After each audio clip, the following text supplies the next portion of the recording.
Bugun 4-kun oyog'ida yorug'lar. Kechagi ahvol ozgina og'rib, cho'loqlarni yuribman. Bugun sal qiyinroq bo'ladi chunki 7:30 qilib ertalab kechqurun yugurishim kerak. Kecha endi ikkinchi kun kachok bola bilan 11 kilometr yugurganim sababli 5 kilometr ro'zi yetdi kunlik 15 kilometr yopish uchun. Bugun endi bulutlar har qayerda o'zgacha ekan.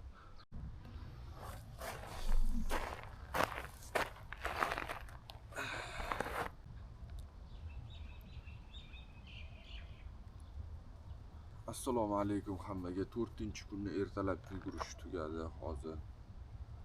5 kilometrcha yugurdim. Oyoqdagi og'riqlar kundan kunga kuchayib boryapti. Oldinlari birinchi, ikkinchi kunlari to'xtamasdan yugurgan bo'lsam, orada faqat suv ichishga to'xtalgan. Hozir bitta polyani aylanasi 200 metr aylanib kelguncha bir martadan to'xtayapman, ozgina yurish uchun. Yuray desam, oddiy yurishda ham og'riyapti. Qisqasi, bu bilan nima demoqchiman?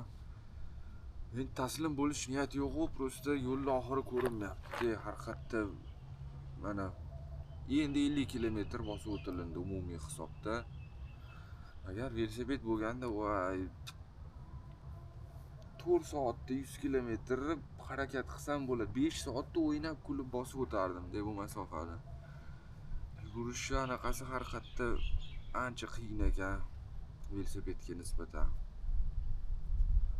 Hozir menimcha bir 7-soat ketyapti umumiy hisobda. Endi 50 kilometr masofa bosib o'tilindi.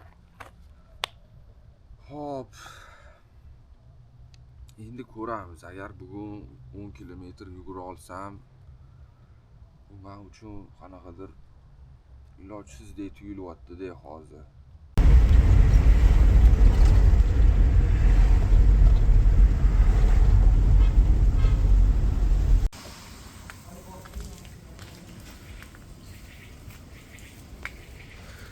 Есть что сказать?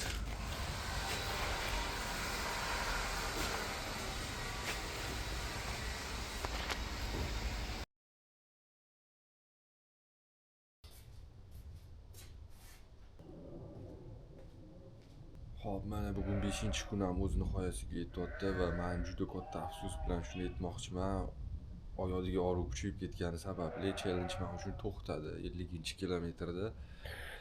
Umumiy hisobda shu 7 soat vaqtim ketdi bu narsaga.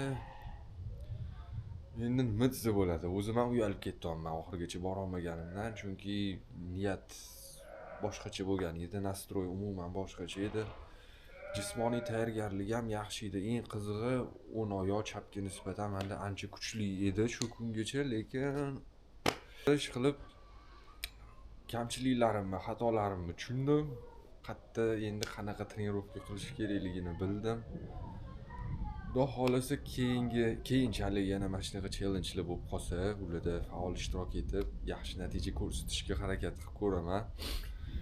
Endi iltimos qilgan bo'lardim agar shu meni tanishlarim shu videoni ko'rib qolsa, ko'chada malomat qilmasdan va pichib qo'yding demasdan, chunki men tanigan insonlarning ichida 99%ni bu narsani yarmiga ham kuchi yetmasligi aniq.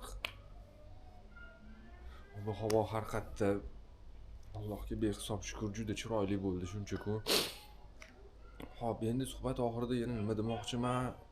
Asadbek Botir Aliyevga va ularning komandadoshi Shohruxlarga alohida kattakon rahmat. Mana shunaqa ishni tashkillashtirib, yoshlarni, ko'pchilikni yugurishga, sportga qiziqtirishayotganligingiz uchun qilayotgan ishlardan to'xtamasliklarini tilab qo'ygan bo'lardim. Iloyim mana shunaqa yugurishlar davomiy bo'lsin, hech kim kasal bo'lmasin, jarohat olmasin. Hammalarga xayr, sog' bo'linglar, yaxshi kunlarda ko'rishinglar.